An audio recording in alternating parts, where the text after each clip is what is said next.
boy, do we have a tale to tell.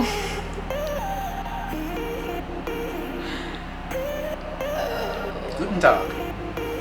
Welcome to Switzerland. What time is It is 1934. it? And we're still not in Zermatt. What's up, guys? Welcome back to our channel.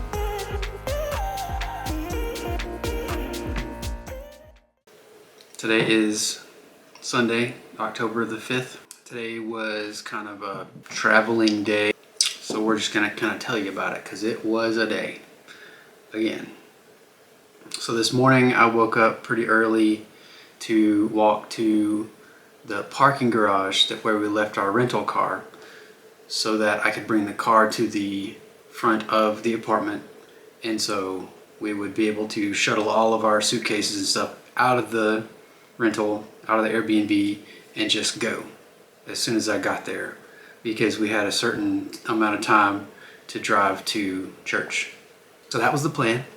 I drove the car up to the apartment and I get a text from Elizabeth Ann. It said, problem. And so what happened was, I was supposed to get our stuff and gradually take it downstairs so that we could load it into the car. You have to understand, this locking mechanism on this door is very weird, and it has not done this before. But I go out with more than half of our stuff. I left our biggest bag and one of the backpacks inside. Was gonna go back and get it. Well, the door shut behind me and it locked for the first time without using a key the whole time we've been there. And so I'm stuck and I'm scrambling. You're outside the apartment. I'm outside the apartment. I mean, I'm in the building, but I'm outside the apartment. And there's two bags in the apartment. Correct. And we have about 10 minutes. Yeah. Before we gotta go. Yeah. I got in touch with, it's the concierge of the building. He was the person who was showing us around. I was able to call him on WhatsApp, and he was actually downstairs, and we used Google Translate to discuss what was going on, and he very quickly got me a key and helped me look around to make sure I didn't leave anything else in there, and then we helped me get the bags down the stairs and all the way even to the car. That's Nino. He was lovely, and we were right on time. Yeah.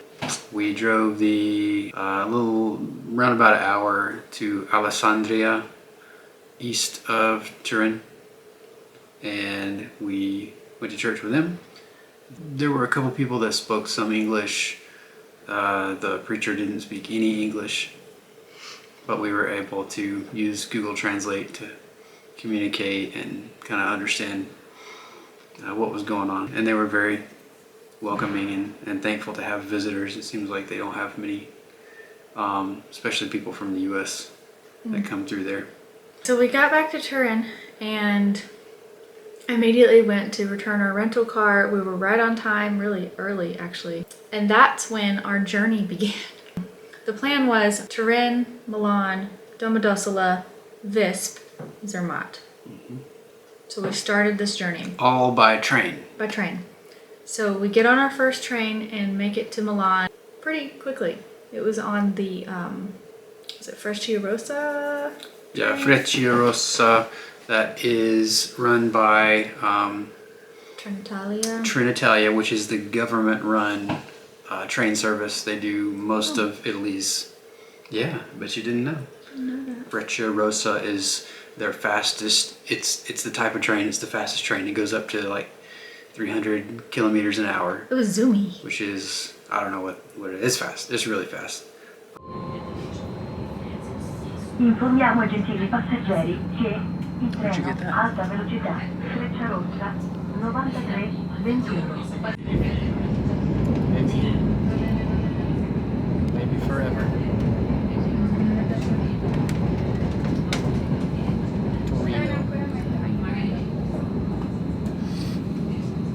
We got on the second train to Domodossola. So we stop in a place called Gallarate after maybe 20 minutes of riding out from Milan? We were standing room only on that train.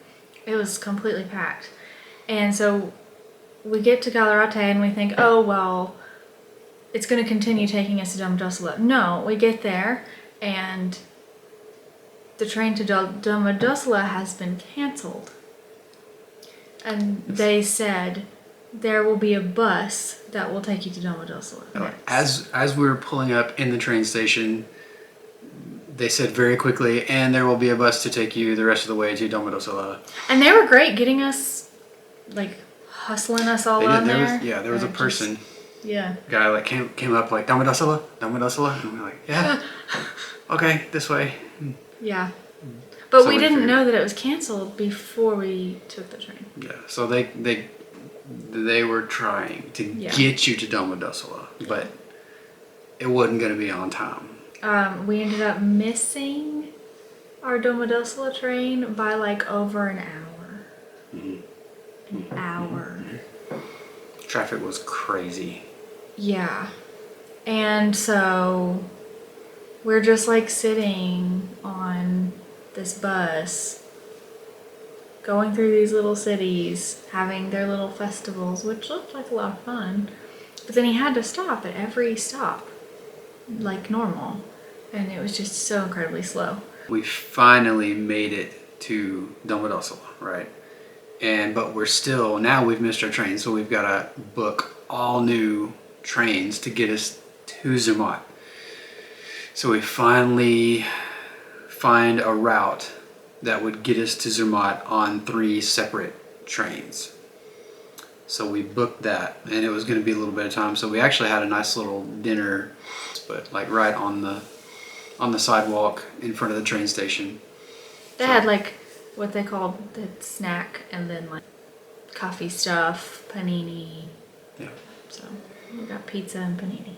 And that was our only real food of today, too. We're living on protein bars Yep.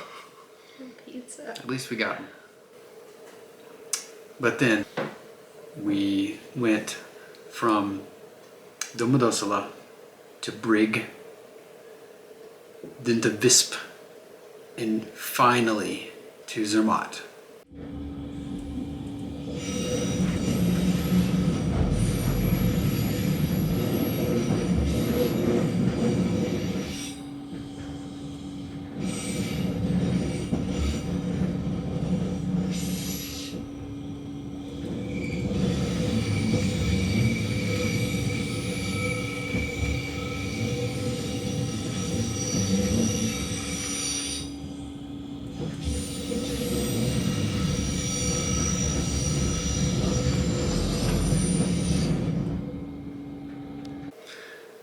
Got to Zermatt at like 9:30, then had a 15-minute walk with all of our stuff up to the Airbnb because Zermatt is car free.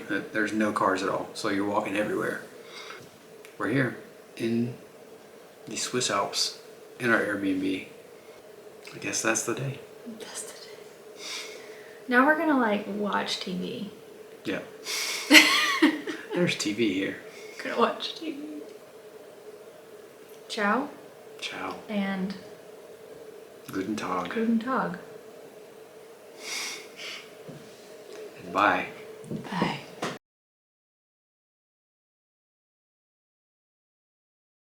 We woke up and opened the curtains and we saw these sheep.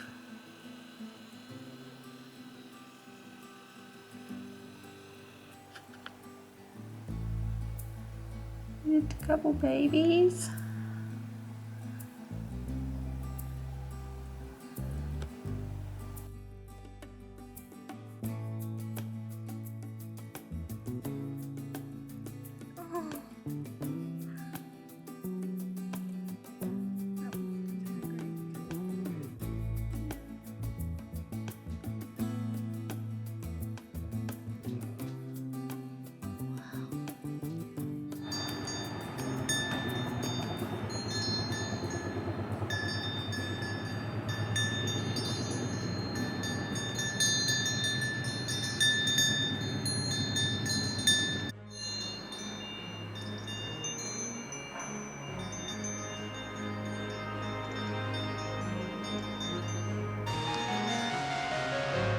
After 10 hours of sleep and some sweet surprises out of our apartment window, we geared up for our first day of hiking the Swiss Alps.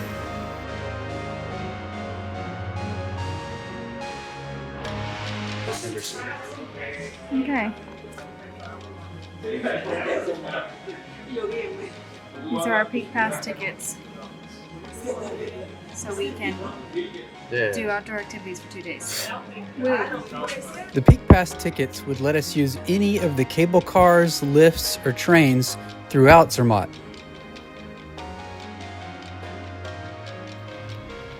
Next, we rode the train up to Gornegrat Bahn, where you can get the best view of the Matterhorn from the Gornegrat Peak.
We then walked the short loop trail to the east of the Gornegrat Observatory to get more views of the Gorner Glacier, Breithorn, and other iconic peaks.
Once we'd taken in the sights, we hopped back on a train to ride down to the Alpine Garden Trail.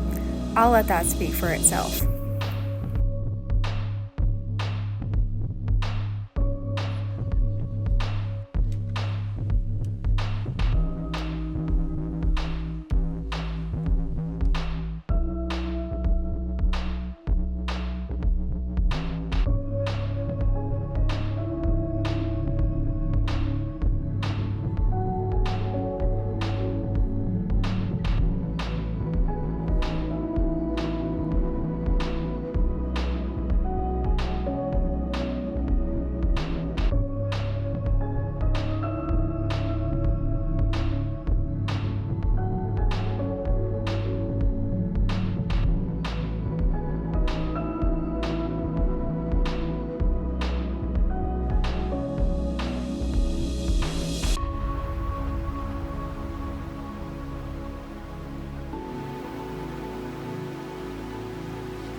We've just made it back down from our hike down to, where are we?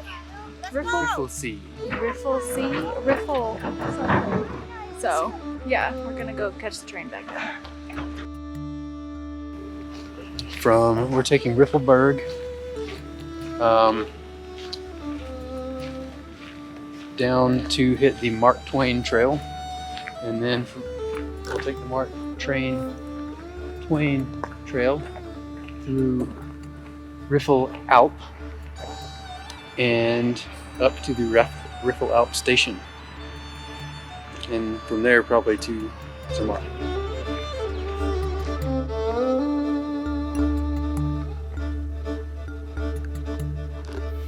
This trail would take us from Riffelberg to Riffel Alp, where we'd ride back to Zermatt. It was labeled as easy on all trails, but proved to be a little more challenging than we were ready for.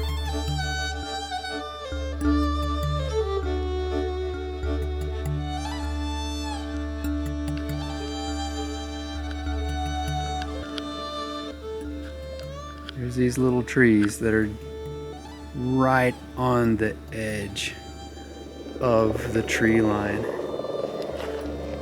and they're just, I mean, they're struggling to make it.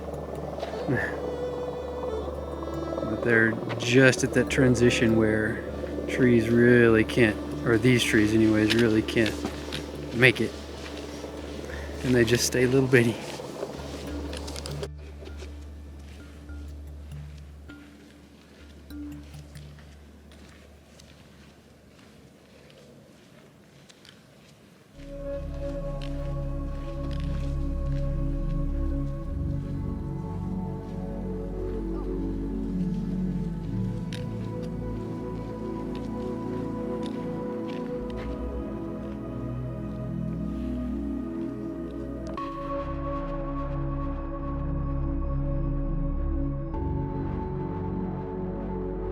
Got some icicles.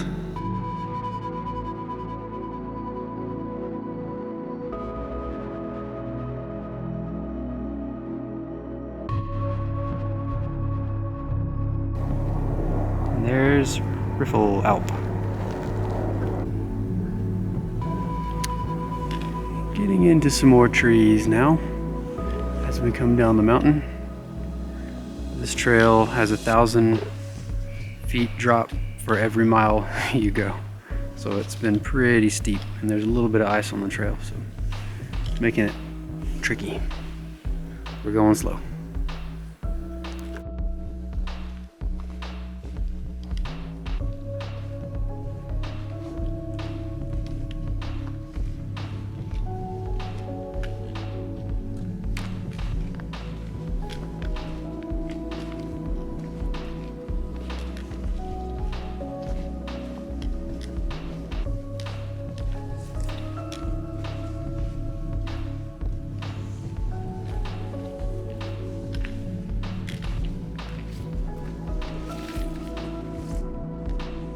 Once back to Zermatt, we stopped in at the North Wall for some pizza and rested to prep for another full day of adventures.